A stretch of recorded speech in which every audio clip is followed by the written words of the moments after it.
Welcome, everybody, to the 13th episode of the Paleoconnection. We are back again with another guest, as well as me and Verv, of course. And today our guest is Euntaek. Euntaek is from South Korea, and he will enlighten us about a few different topics related to South Korea, including Park Geun-hye's impeachment, President Moon's current administration and some of the controversies that it is involved in, as well as abortion and media bias in Korean reporting on America. So without further ado, let's get to it. So Euntaek, would you like to first introduce yourselves to our guests? Oh, hello guys. My name is Euntaek Lee, and I was born and raised in Korea. I've never been abroad, so I've been living in Chungju, which is in Chungcheongbuk-do province in Korea. I've been living in Chungju for 8 years. Before then, I was in Uijeongbu, Jecheon, Seoul, Seongnam. So I moved a lot because my father teaches in high school and he transferred to another school very, very often. And because of that, I think I can tell you guys about what kind of situation is, what can be the characteristics of Korean and what can be the specific difference, and what can be the interesting story about Korea, because I think I understand Korea pretty well than other people. So I think I can talk about it, and I hope this show goes well. Okay. Excellent. Yeah. Thanks for the introduction. So let's just get right into it. So the first topic we're going to talk about is Park Geun-hye's impeachment. This was a huge issue for people living in Korea, and it actually made world news. It had a big impact on Korean politics, and this is the first time I've actually ever talked about it in depth with a Korean. So we would like you to sort of first go over and give a brief introduction to the Park Geun-hye impeachment, and then we'll ask you a few questions about it. So for our listeners who have no idea who Park Geun-hye is or when the impeachment happened, just give us a brief background on that, Euntaek. Former President Park Geun-hye is the daughter of the former President Park Geun-hye, who was like the hero for our grandmother and grandfather generation. For them, President Park Geun-hye was the one who raised Korea from bottom to the top when it comes to economy. So many of them suffered in the poverty. My grandmother really respected Park Geun-hye. So let's say many people in 60s or 70s in Korea respect Park Geun-hye. When 20s or 30s in Korea, most of them regard Park Geun-hye as a dictator, evil one. Only the bad side of them. I think former President Park Geun-hye was like the hero for older people, and because of that, his daughter, President Park Geun-hye, was elected as our president at the time, but sadly she was impeached, and the reason why, sadly, if you ask 10 people in the streets, maybe 10 will all of them will say, I don't know, but she was a bad president without any reason. So I was one of them. So this semester, I was given an assignment to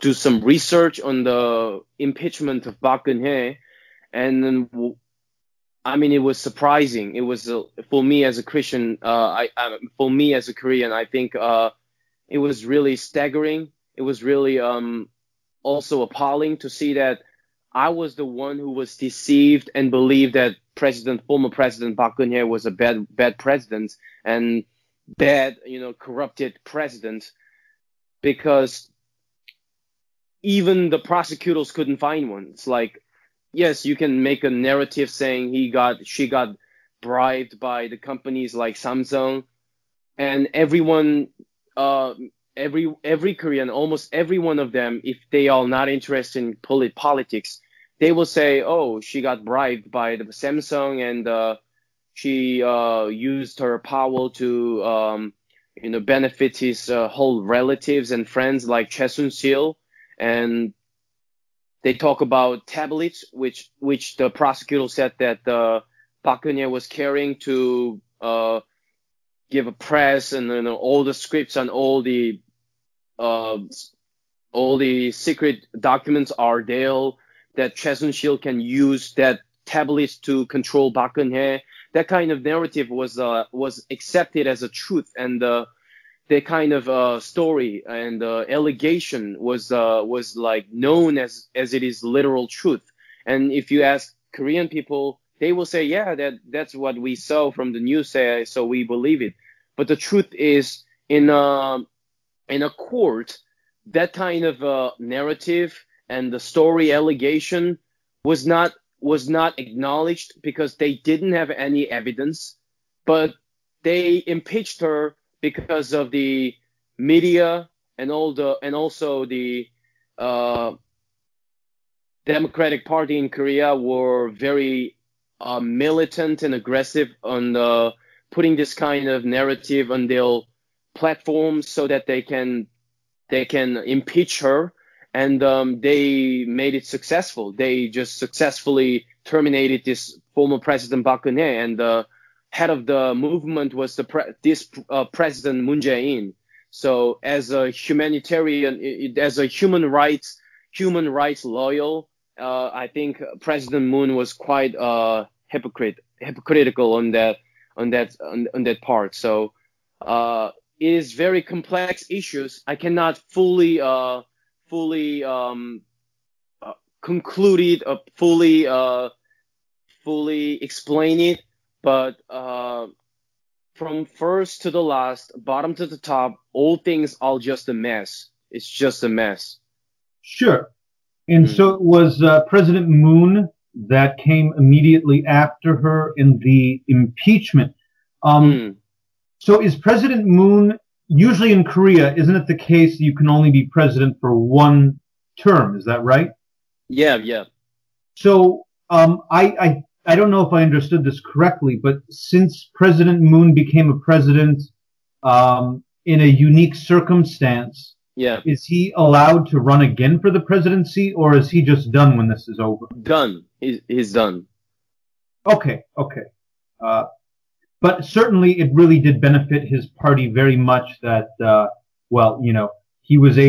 were able to remove Park Geun-hye from power and just take the presidency in an election in which everybody felt that the conservative party, which Park Geun-hye represented, was very corrupt. Yeah. And a lot of, especially young people, are just manipulated by that platform, manipulated by that media narrative. So I think they will very successful.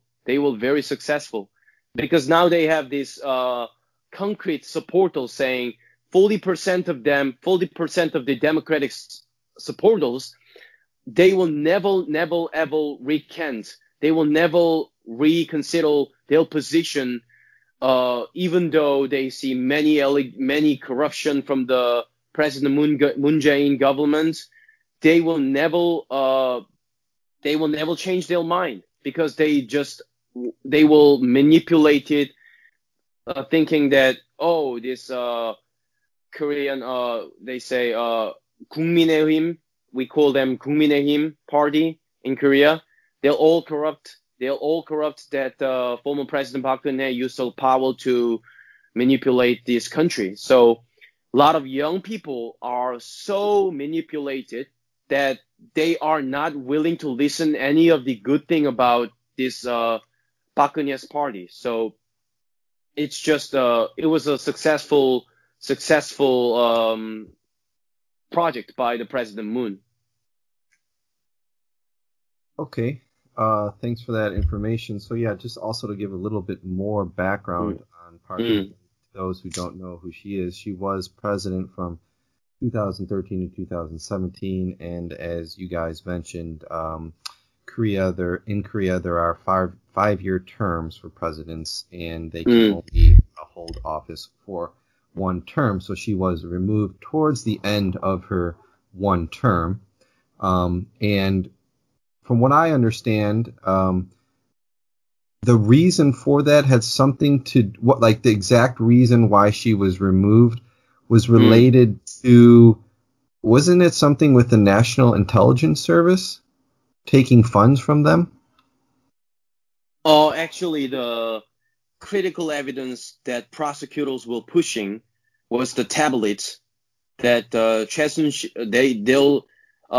allegation was that Park Geun-hye was carrying the tablets, digital device, to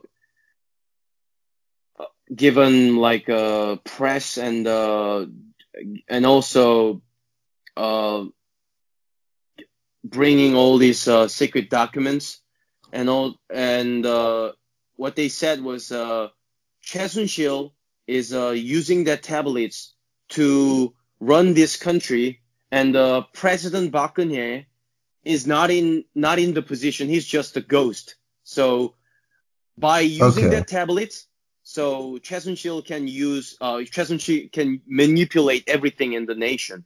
That's what they were saying, and and everyone believed it. Yeah, from what I understood, people kind of believed her to be a sort of Rasputin figure, where she was the actual person controlling the country and controlling the presidency, and she sort of had Park Geun-hye under her thumb. So what you're saying is she had this tablet computer that had secret documents or government documents on it that she was not allowed to show with anyone, but she was giving that information on the tablet to her friend. Yeah. So the evidence used against Park was based on, like I said, media reportage. So not objective proof. So right. Whole trial. Another interesting point with Park Geun-hye and Choi Soon-sil is that they've actually been friends and known each other since they were both young women, right? Yeah, yeah. So, I mean, coming up with this story that Choi Soon-sil is really close to Park, she's actually in full control and everything, and making the relationship seem suspicious is very odd, because it seems like they've just been good friends since forever. Yeah. Very clear. Yeah, one thing about this that always I had trouble with was, when this was happening, I was teaching adults, so I was in Korean adults, so I was in contact with a lot of different Korean adults who would come to my class, and they were talking about, the protests that were going on, and it sort of, to me, seemed like very trendy, it was people, Korea is a country where trends are very popular, and people like to kind of follow what other people are doing, and they feel left out if they don't go along with the popular trend. And I noticed a lot of my adult students asking each other, have you gone to the protests yet?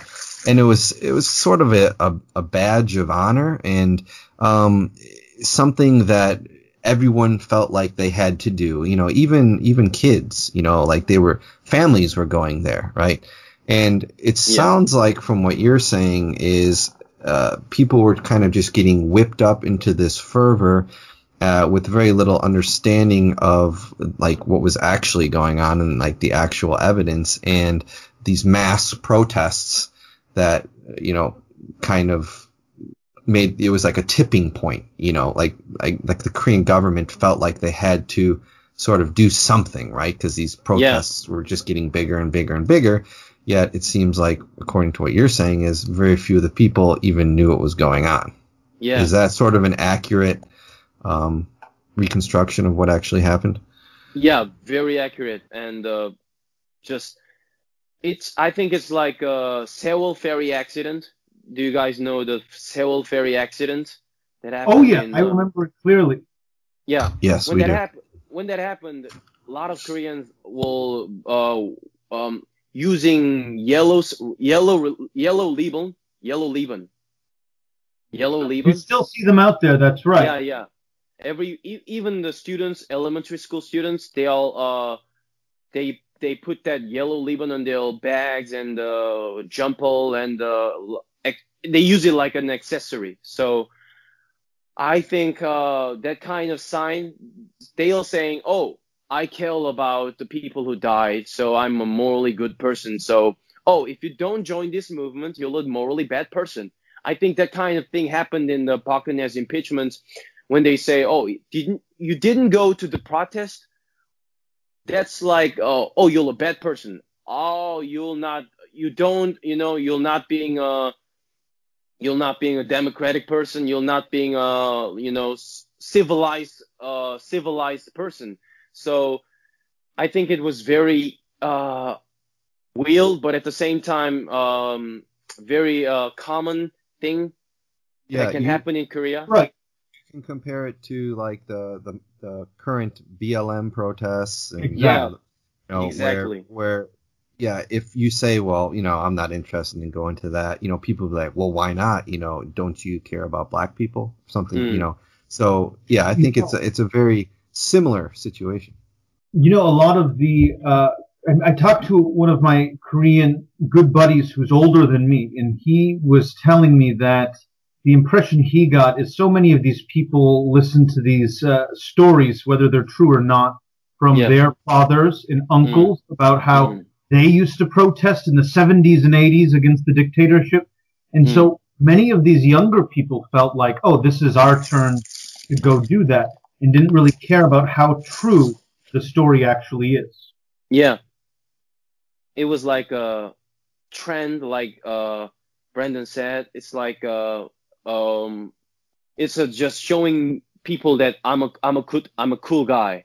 I'm a cool person. So but the result is that the woman who didn't get just court was sentenced 33 years in a prison. Well, in a country where, homicides get 12 years.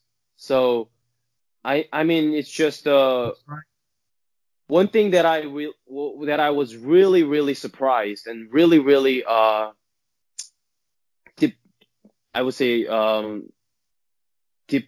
depressed in some sense, is that a lot of feminist groups in Korea were the main force, at least like, they were pushing this propaganda. They were pushing this political projects to impeach her. And when I saw that, I was like, wow. Back then, they were talking about the lack of women leadership. Now they're demanding Park Geun-hye to go to prison when they don't know what kind of evidence that they have.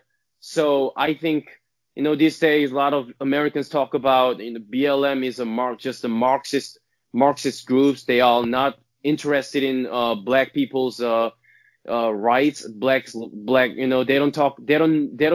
don't aim for that. They are aiming for that Marxist theory to be fully implicated in the fully practiced in America. Implemented in America. And I think that's what happened in Korea. Like, that I still believe that feminism don't care that much about women's rights. I think they are a very political group in Korea. So the evidence is clear. Park Geun-hye was the first female president in Korea, but she was in a conservative party that, it's quite understandable that why feminist group didn't like her. She was not in progressive liberal groups. So as soon as they find some narratives to shut her down, they just did it. So I was very disappointed at the time too. Okay, thank you for that, Euntaek. I think that's a good segue into the next topic, which is about President Moon. So at least part of the reason why we would say Park Geun-hye was impeached was the idea that, well, at least some people thought that she was corrupt. Whether the evidence proves that or not, I think the jury still seems to be out about that. So it is quite interesting that the next president and the current president, President Moon, has also been facing, certain corruption allegations in his administration. However, right, I think you are going to say that the media attention for it certainly has not been quite as large as what happened with Park Geun-hye, who actually got impeached for the corruption allegations. So why don't you talk a little bit and introduce the topic of President Moon and some of the corruption allegations that have been levied against his administration? I would say critical moment for Moon Jae-in presidency was Joguk's allegation. Former prime minister of law, Joguk was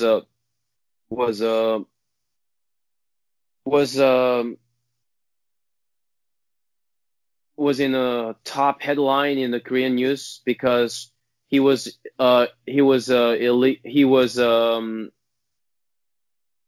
I don't remember. Can I get some help? Like, oh yeah, he was involved in a scandal with scandal.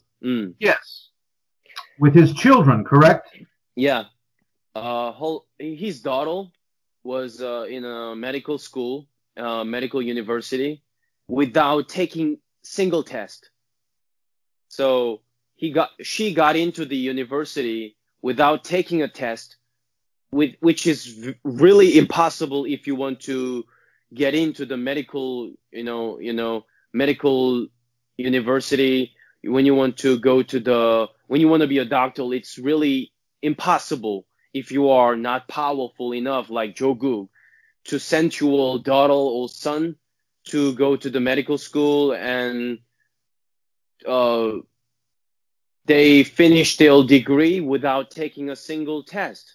And also, his daughter got all the scholarship when she's GPA was like 2.0 or 1.5, and that means basically she just didn't do well on her academy responsibility. So apart from, it's not the end.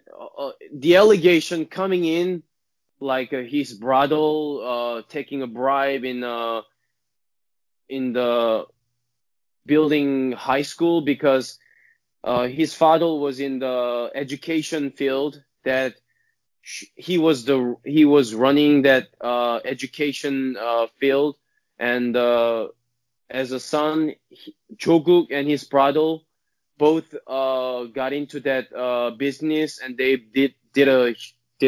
did something bad, corrupted thing, and just basically Joguk was like suddenly his dirty secrets were being published in the news, and everyone can see that Joguk is not the guy that they have expected. Because before then, everyone knew that Joguk was like the right arm of the President Moon, and she's just morally blameless. Like you cannot blame him. He's just too clean. Everyone thought of him as like a moral leader of the country, but now his dirty little secrets have been known to the public, that it was time for him to say, oh, it's because the prosecution in Korea. How can I say 검찰 in English, like Yes, that's right. That would be we would say prosecutor. In some cases, it'd be like a district attorney, but on this point, I think it would be like a federal prosecutor. And I know Brandon has something he would like to put in. Yeah, I was just gonna add that one of the things that his daughter, with the controversy with his daughter, her name was put on a medical article that went into a journal. Yeah. And this is something that is, from what I understand, impossible. I actually teach a doctor, and he's published in journals and whatnot, and he was talking to me about it. He said, yeah, she's a high school girl. To have her name as one of the authors of this highly advanced in this highly advanced medical journal is just outright impossible. So when she was in high school. Yeah, as a high school student, she contributed to a medical journal. So that was another one of the controversies that I remember his daughter being involved in. And I think the point we're trying to drill down to here is that I think Moon Jae-in sort of had a reputation as a fighter against corruption, and especially since Park Geun-hye was impeached and Moon Jae-in came in, he kind of, that was the image, right? Like, okay, now, the government, we're going to be free of corruption and whatnot.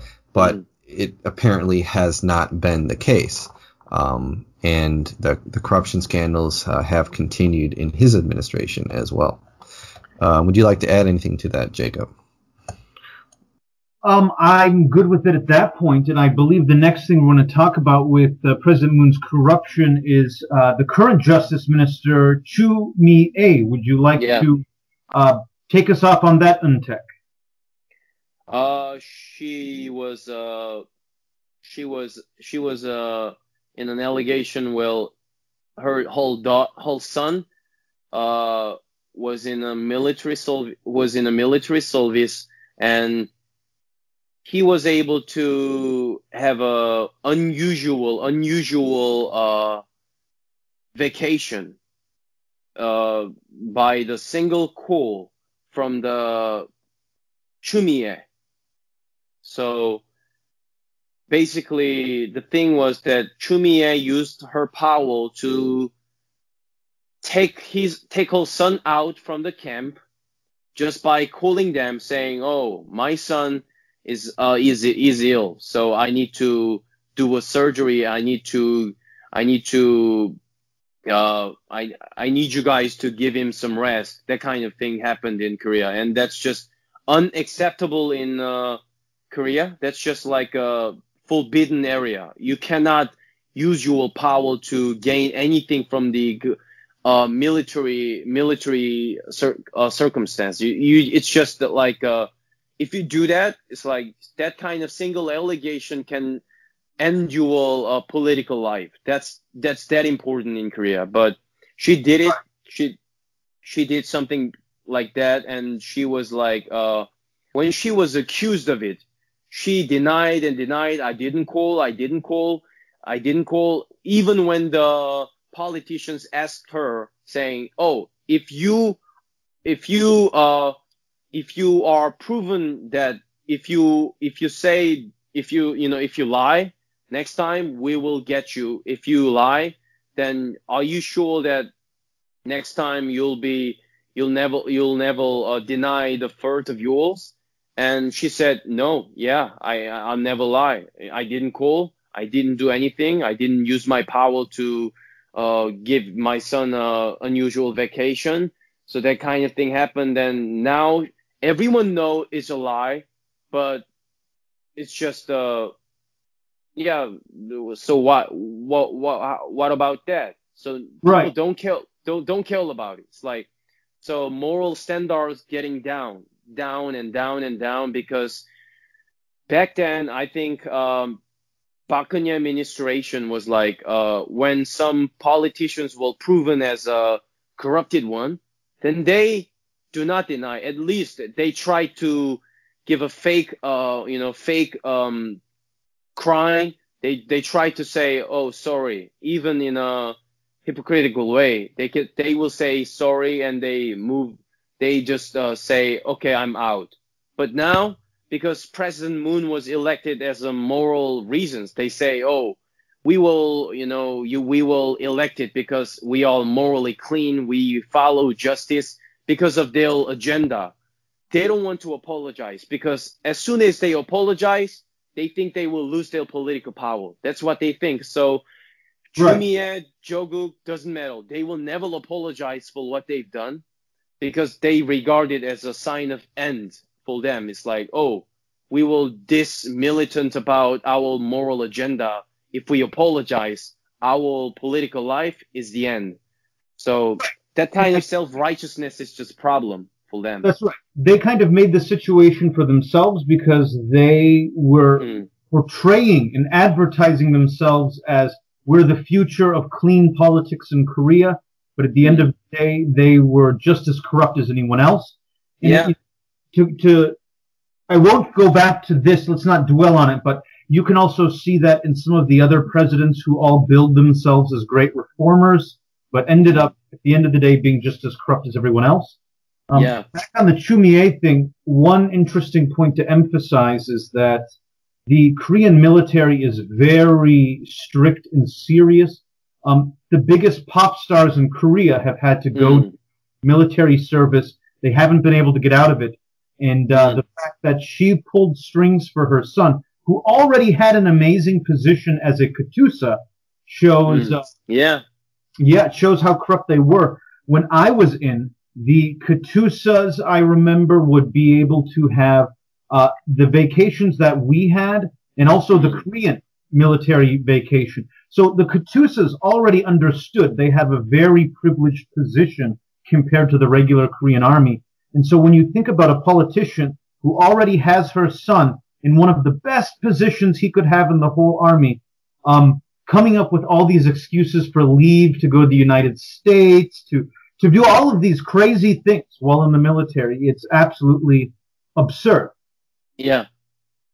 I think there was even a quotation where someone had recollected that one of the American officers in charge, who was of rank, remarked at one point about Chumie's son that, oh, he's able to do these things because he's the son of a politician.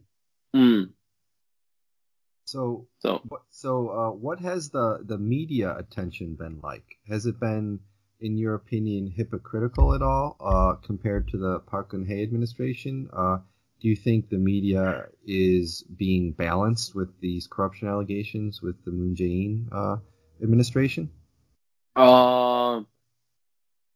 Because media follow trends. I think even media cannot cover the truth. It's really absurd to see that media cannot cover the truth because of the trends and the popular opinion of the citizens. It's like we've talked about, Park Geun-hye's impeachment, but if I talk about it in a regular social community in Korea, everyone will regard me as alt-right. He's like a Nazi. You just deny the fact. Right. Yeah.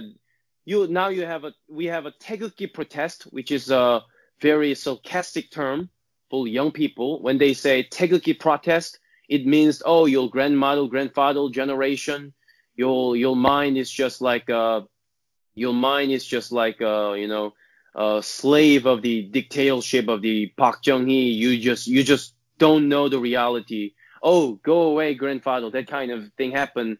If you say Park Geun-hye's impeachment was illegal, then everyone will think, oh, it's just alt-right, Nazi, that kind of stuff happens. So in this kind of social atmosphere, it's hard to cover as a media, the thing that they need to cover with the just and objective view.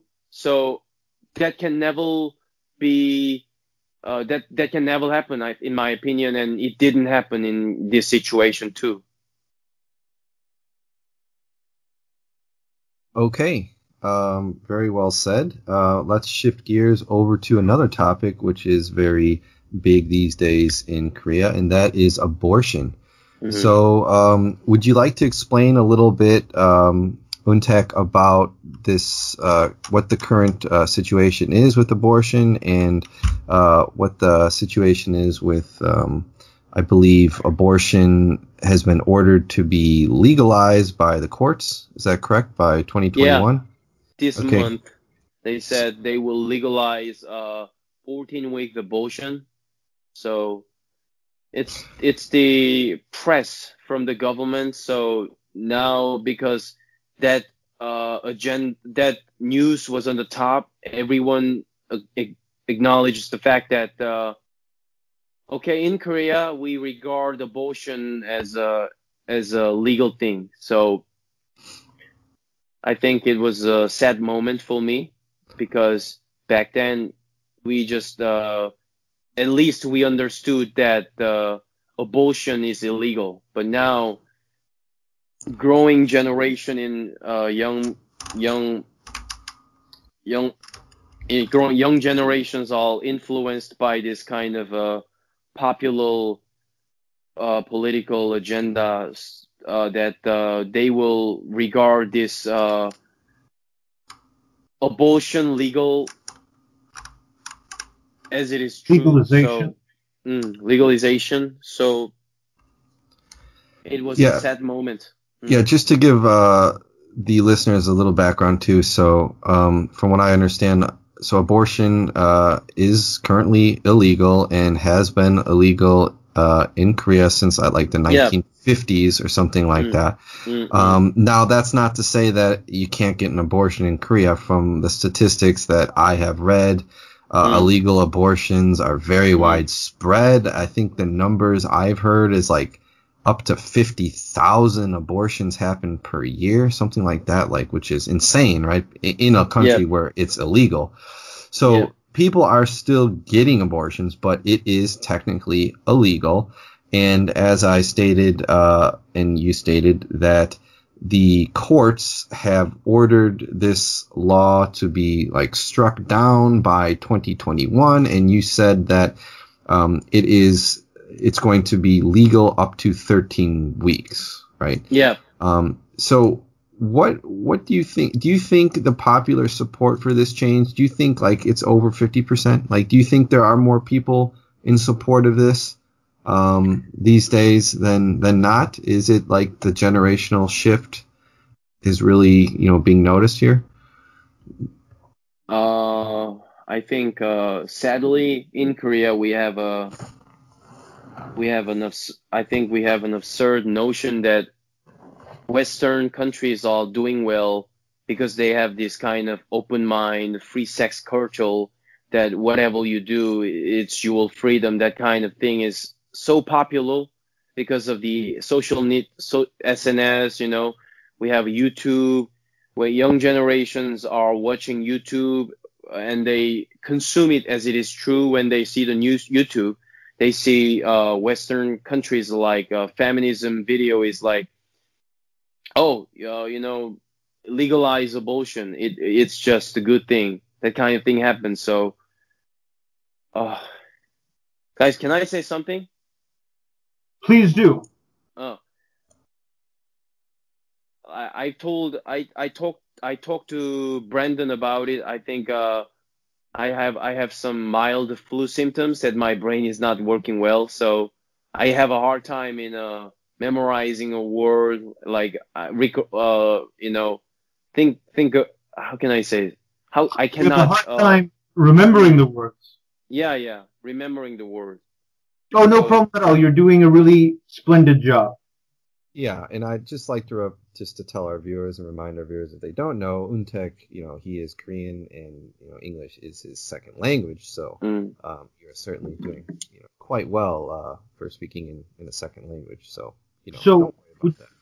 right, would you say that there's sort of this, I've noticed on the news, for instance, it was several weeks ago, I actually watched the Korean nightly news. I believe it was, I want to say it was YTN.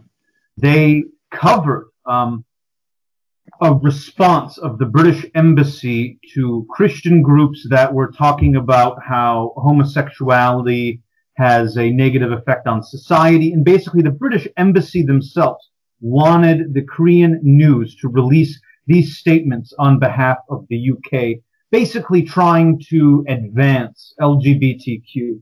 And in my perspective, it's not that different with things like abortion, where major corporations, even countries like the United Kingdom or the United States, not the United States now, but the United States now actually just recently signed on to be against abortion in the international sphere. But for things like LGBTQ and for abortion, so many international groups try to influence Korea to be liberal, and so much of the movies and TV they get from the United States and from Europe influences Korea to try to be as liberal as possible.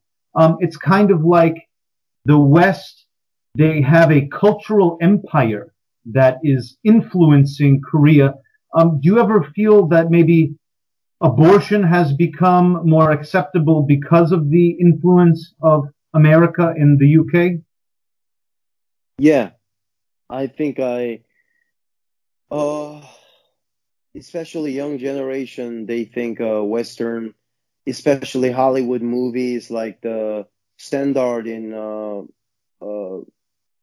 superior culture, that whenever they see some open mind, that kind of freedom, like sexual liberation, that kind of thing, they regard it as a superior, they regard it as the sign of improvement. So I think culture is dominating world, Hollywood is dominating world culture, and that is specifically true in Korea. Yes, I've definitely noticed that myself, and I think it's something that you're seeing absolutely everywhere. In that, as the world is more globalized, you can expect to see more of it. So I know that you've said that you are a Christian. Do you think that the Christian churches in South Korea will be able to eventually fight to legalize abortion again? Or do you think that there just isn't that much hope? It's just going to be legal now and forever? I think there is not that much hope, because now, especially coronavirus, I think this corona situation made Christian image worse than they were before. So Pastor John Kwang-un did some bad thing, and many Christian, in my opinion, heretical Christian groups like Shincheonji and Jehovah Witness, they did some bad thing in making Christian image in a bad way, that there's not much public support for the Christian community these days. So I think politically, it's just impossible for Christians to persuade people on this abortion issue. I think it's just impossible. Yeah, I think that's a very good point that you make there. And for those people who are listening who don't know what he's saying, with the COVID situation in Korea, a lot of the clusters and spikes have been due to church groups that have met in large congregations. Some of them, church groups that are really living on the fringes of Christianity themselves. They're more cultish than mainstream Christianity, but they have had a very bad rap, and rightfully so, because some of them apparently, from what I've heard, have ordered their parishioners to, you know, go around and spread the virus because, you know, this is what, you know, God wants and that sort of thing.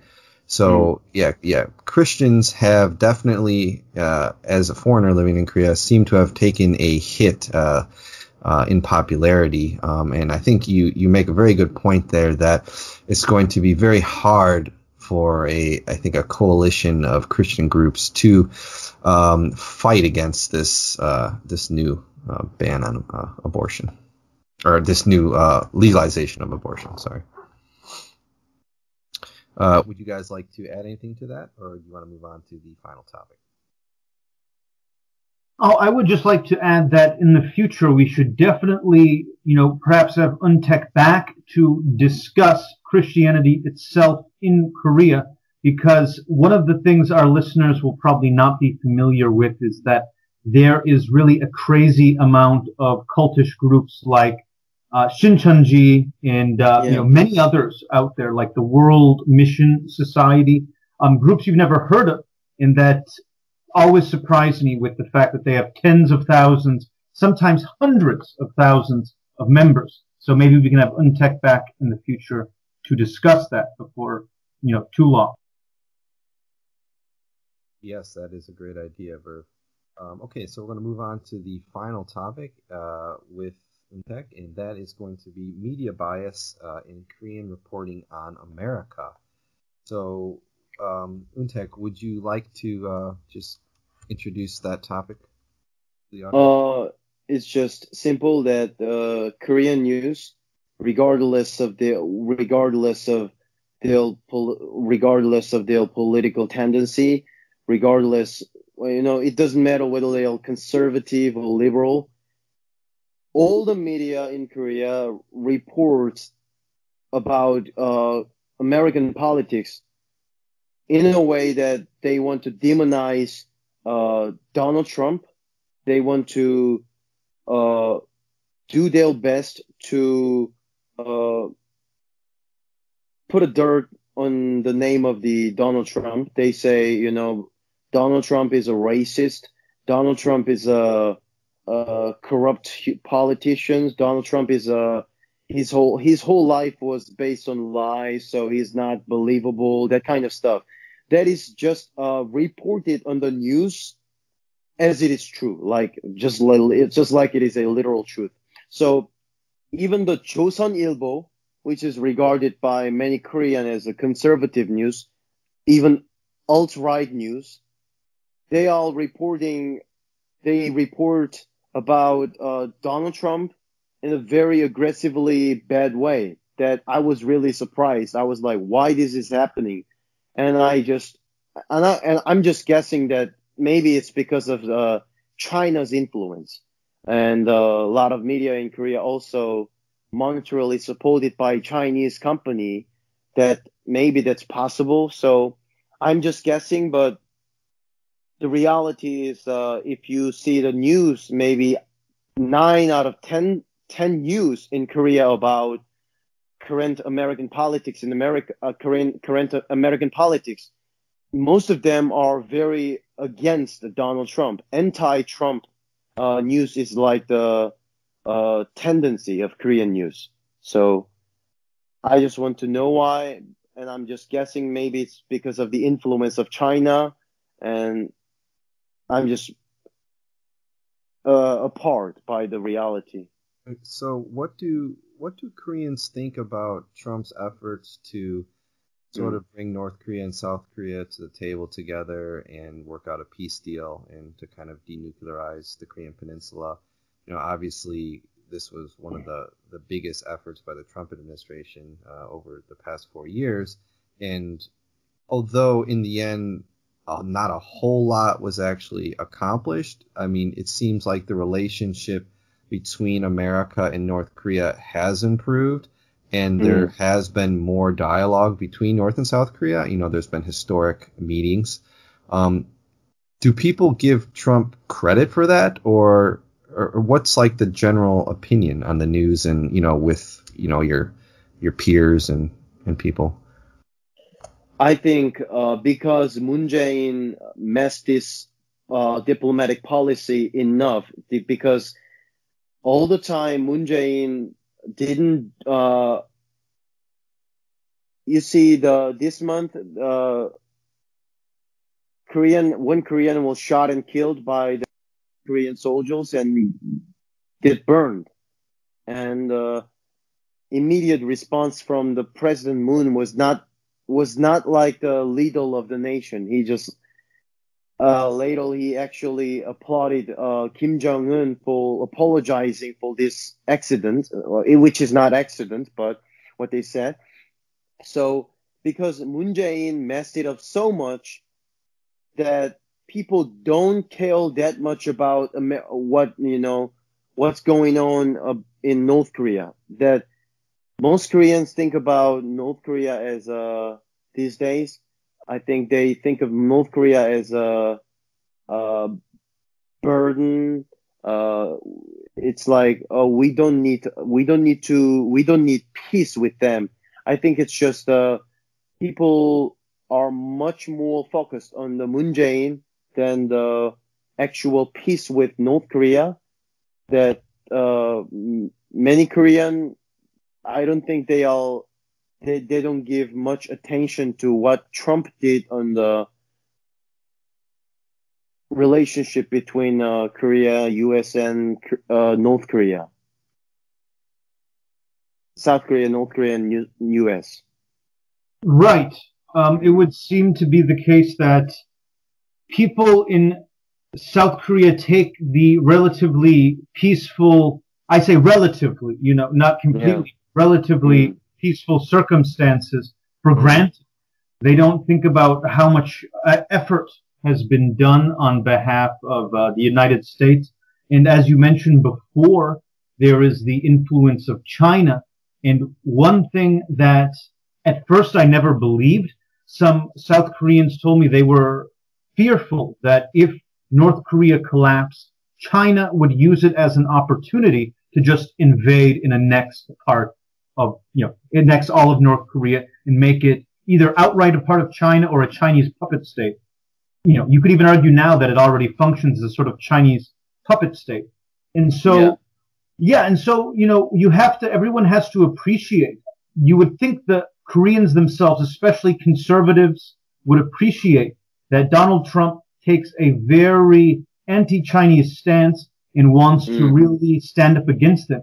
But I'm starting to think that there are potentially Chinese influences in the country, and they know they can't totally control conservatives like in the Joseon Ilbo, but they know that they can get them to do certain things like spit on Donald Trump, so to speak. Okay, great points, Verv. I think what we're going to do is we're going to end the show there, and we're going to move on to a speed round with Euntaek. So, Euntaek, are you ready? Yep. Give short answers. We don't need to elaborate too much. So, first question for you. What is one thing that Korea does better than the U.S., in your opinion? Unity. Yeah. Good answer. Yeah, that is a great answer. So my question, I think this will be right up your alley. What is the best place in Korea for foreigners to visit? I would say Jeju Island is like the place for foreigners to visit when you visit Korea, because nature is amazing, and just when you go to Korea, it's hard to say. It's ridiculous to not go to Jeju Island. So I would say Jeju Island. But apart from that, I think Korea is quite boring country to go as a vacation tourist. I mean, it's just a boring place. So the only thing I remember is Jeju Island. Ha! Yeah, I've been to Jeju at least maybe 6, 7 times myself. Yeah, very beautiful place. Sort of those of you who've never been to Jeju and have no idea about it. It's the one place in Korea that looks different than the rest of Korea, I would say. And I would say Euntaek is a little bit right that Korea could be a little bit boring, but I would also just say one thing. This is a alcohol drinker's paradise. Yeah, right. That is very Right. true. Something I did not realize until I came to Korea the first time. All right, next question. So, who was Korea's greatest leader and why? I would say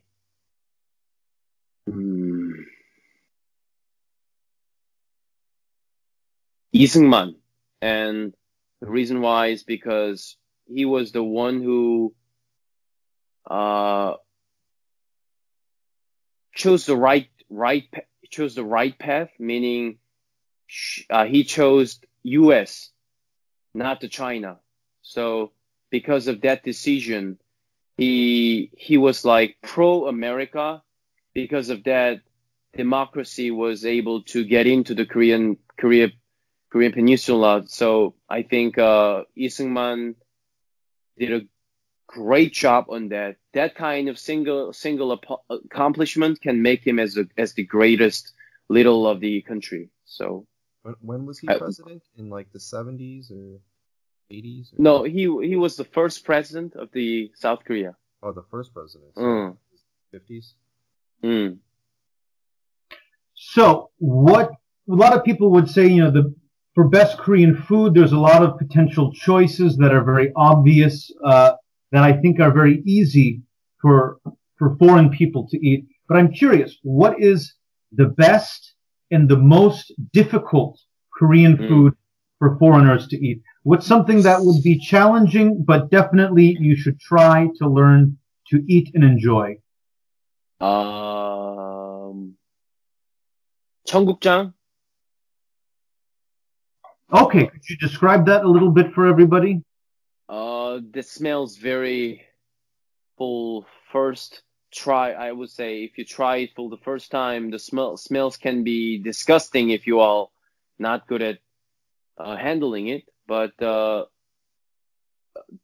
even like to the degree, yeah. But it's really, it's really healthy food that if you eat that, if you drink it, then it'll boost your immune system. So I recommend you eat that. And also, if you can adjust, it's really, really tasty. So I recommend eating 청국장 over anything because it's healthy and tasty if you can adjust.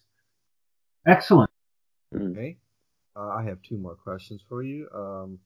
Do you want reunification with North Korea? I want, but I think it's impossible. Just to elaborate a little bit, why do you think it's impossible, and what if it could be possible? What would have to be done to make it possible, do you think? To make it possible, I think North Korea should be destroyed by themselves. They should be powerless. They should have zero power. I mean, North Korea governments should brought them down by making them starving. Other than that, I think because ideology, philosophy is totally different. Nation, I think it's like 2 divided nation, which regards both, which we regard as the same nation. When I see North Korea government, I see, I would say I see extremely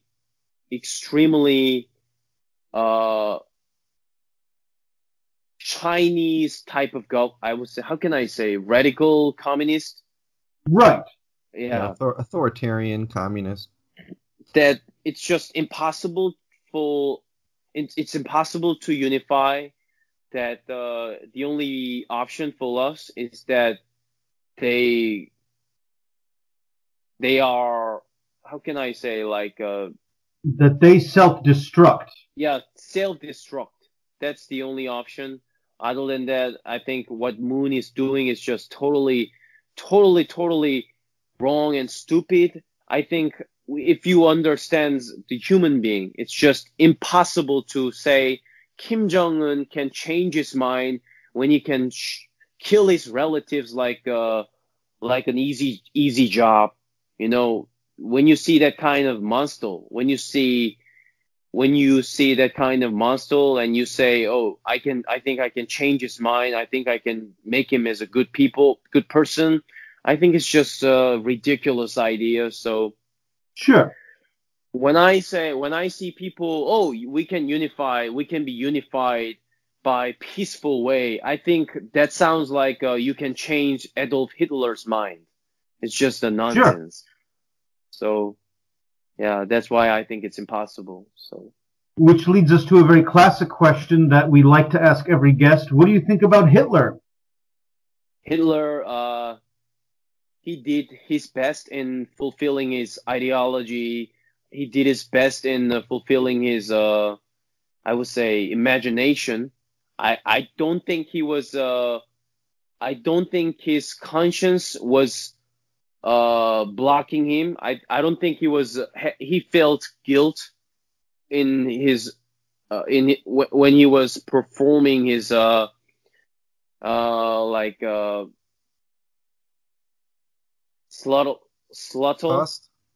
His slaughter, okay. Slaughters. So I don't think he felt any guilt about it. So I think he was very honest if he didn't believe in God. It's like, for me, if you don't believe God, when you say, I